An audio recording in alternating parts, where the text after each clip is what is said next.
Não, porque eu vejo algumas pessoas falando, porque eu tenho promessa de tal coisa na minha vida, mas por um achismo. Às vezes, eu sinto que eu tenho que, Sim, né? a E gente às tem que vezes ter não, tanto cuidado.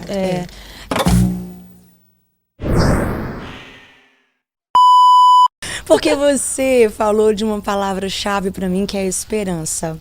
Inclusive ali nos bastidores, né? Quando você me recebeu, você me perguntou acerca de filhos. Sim. Então, muitas pessoas que já me seguem de perto, né, de algum tempo, desde o Diante do Trono, quando eu fiz parte do Diante do Trono, acompanham a minha história e já me conhecem. Eu vou tentar resumir ao máximo para responder essa sua pergunta. Eu e meu esposo completamos agora 20 anos de casados.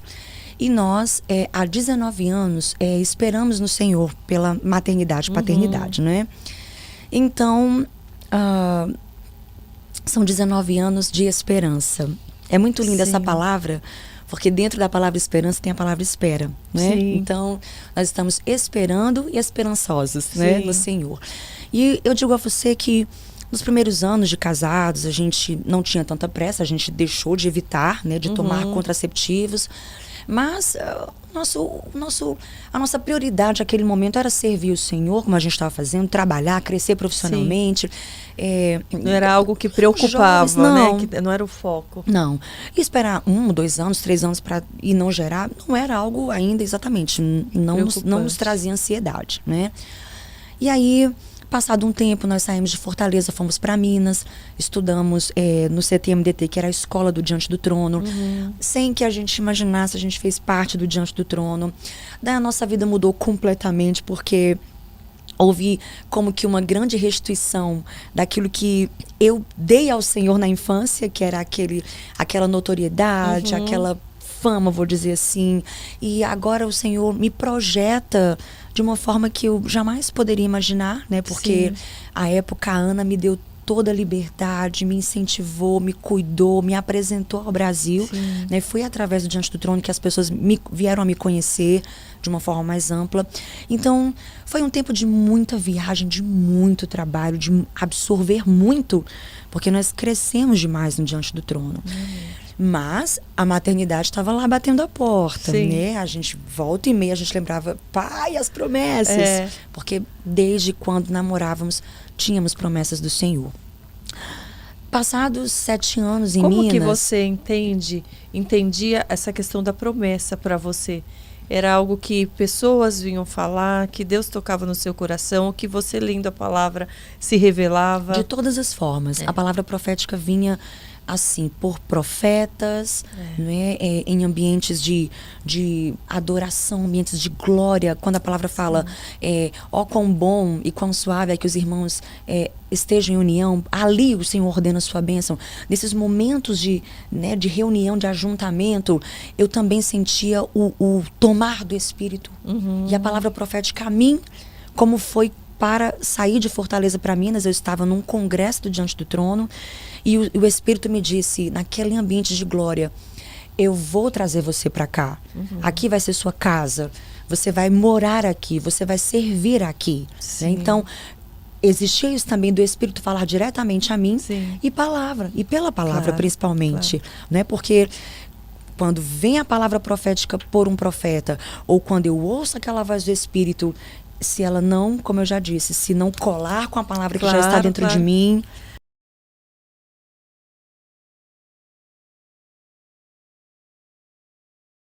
Não, porque eu vejo algumas pessoas falando, porque eu tenho promessa de tal coisa na minha vida, mas por um achismo. Às vezes, eu sinto que eu tenho que... Sim, né? a gente tem que ter tanto cuidado. Deus falou, vai cumprir. Não importa o tempo que passar, não importa. Se Deus falou, vai se cumprir. E o que me consola, inclusive, acerca da maternidade, é que Deus já cumpriu tantas promessas na minha vida, Ele já fez tantas coisas. Eu não tenho como duvidar, não tenho mais o direito de duvidar que Deus pode fazer isso e tem poder para fazer isso. Mas como lidar com a ansiedade? Então a gente saiu de BH, né, saímos de Minas e fomos começar uma nova estação no Rio de Janeiro. E aí, eu confesso a você que eu já tinha 30 e tantos anos, né? Hoje eu estou com 42 anos. Então, eu cheguei no Rio em 2014, então eu tinha 34 para 35 anos. E aí, a maternidade começou, essa coisa do tempo passando, né? Enfim, tudo mais. O corpo já não era o mesmo vigor. E aí a gente começou com um processo de investigação. E em todas as investigações, nunca foi achado nada. Nunca um médico disse você é infértil, ou para o meu marido você é infértil. Nunca tivemos isso. Pelo contrário, Ana, você está bem, vocês são saudáveis. E sempre nos indicaram a uma FIV, né, a uma fertilização. E nós somos saudáveis, né? E nós temos um Deus que é poderoso. Não que a gente duvide da ciência, não. Sim. Se eu duvidasse da ciência, eu não tomava um comprimido para dor de cabeça. Sim, claro. Né? Não é isso o fato, mas é de me segurar nas promessas do Senhor. Sim. E aí... Porque não tinha uma indicação, nada que não justificasse exatamente, algo partir para um procedimento, né? Sim. E para a ciência. E é como uma das médicas disse, até para uma FIV ou para outro procedimento, quem dá filhos é o Senhor. É Ele que faz vingar o processo, né? Enfim. Ali, eu falo porque eu fiz FIV, né? Sim. Porque eu tive que tirar as trompas. No natural não poderia ser. Mas mesmo fazendo tudo, se o Senhor não dá o sopro da vida, nada acontece. Exatamente. Exato. É disso que nós estamos falando. E aí, minha amiga, nós fomos então... em busca dessas respostas ali já no Rio de Janeiro.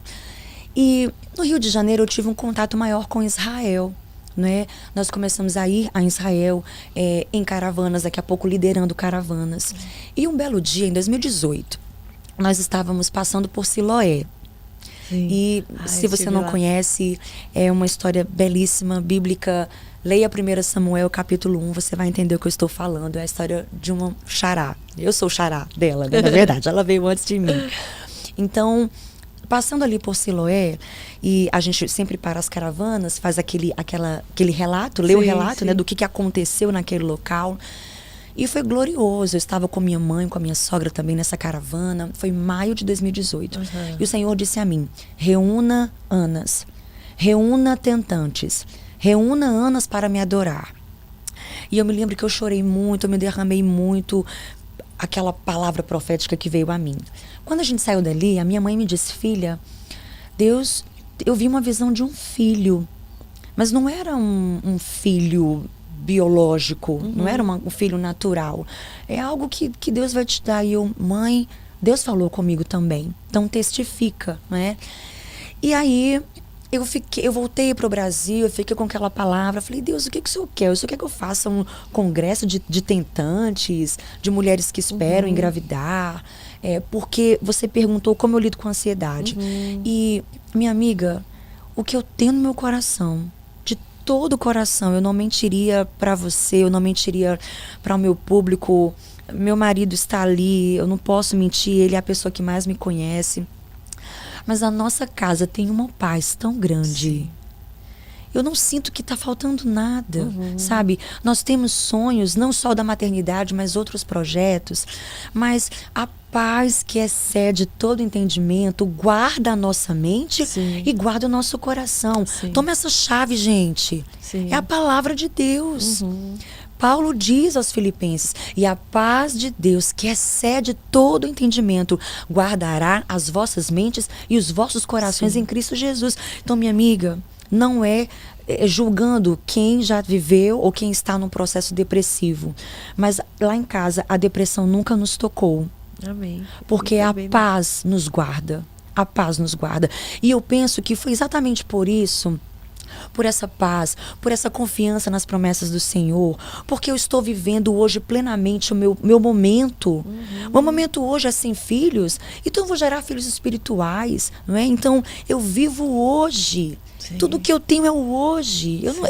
Eu não preciso me preocupar com o que eu não tenho ou focar no que eu não tenho. Esse é o meu lema de vida, fazer o hoje. Então, Karina... Como você entendeu a mensagem? O que era para você fazer? Vim para o Brasil e fiquei com essa mensagem. E eu e meu marido, né, ficamos... O que Deus quer? O que Deus quer? Nunca vi um congresso de tentantes no Brasil. Que coisa, será que é isso? Fiquei calei-me, né? Sim. Voltei a Israel no mesmo ano, em novembro. E quando no roteiro estava lá Siloé, eu falei... E lá vem, ele vai explicar mais uma parte que eu não entendi. Não, eu falei, vou levar um puxão de orelha do Espírito Santo, né? Tipo, tá aqui de novo e não fez o que eu te pedi. E foi exatamente. Quando eu fui chegando a Siloé, foi me dando um constrangimento, sabe? Por não ter me movido. Por não ter, sabe? E ali eu falei, Senhor, me faz entender o que o Senhor quer. Me faz entender a visão. Eu não estou compreendendo a visão, né? Então, quando eu voltei para o Brasil, eu me reuni com uma agência de marketing, com amigos que têm uma agência de marketing, publicidade, e junto com meu esposo e também com intercessores. E nós então chegamos no nome Esperança, né? Por isso que eu quis falar sobre isso. E nós então chegamos nessa conferência Esperança, e o slogan é para todos que esperam. Então, nós começamos a nos mover em direção a isso. Todo o ano de 2019 foi trabalhando, né, nessa visão de reunir pessoas que esperam em Deus. Anas, Raquéis, sabe, Isabéis, não é? Pessoas que esperam Abraão, e próprio Eucanas, porque Eucana também, ele amava a Ana, ele queria um fruto daquela relação, né? E trabalhamos nisso. E o Senhor falou comigo, a conferência vai ser no começo de 2020. No começo de janeiro de 2020. Sim.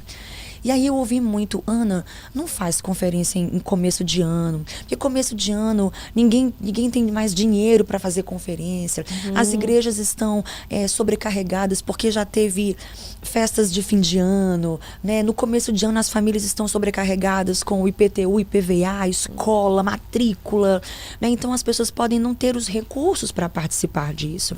E eu tive que bater o pé. É janeiro de 2020, né?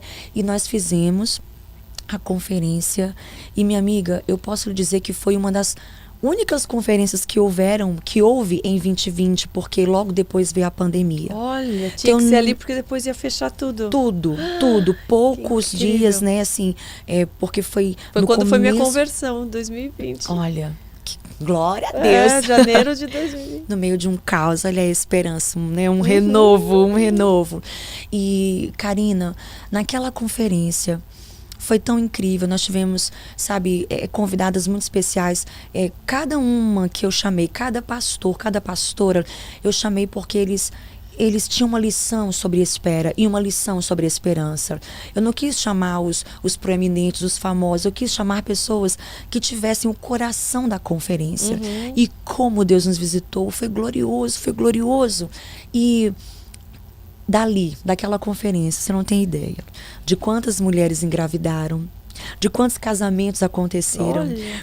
Houve casal que se conheceu na conferência e pouco tempo depois namorou, noivou, casou, sabe? Portas de emprego que se abriram, chamados missionários que foram ressuscitados. Então, assim, na minha vida Deus ainda não fez, né?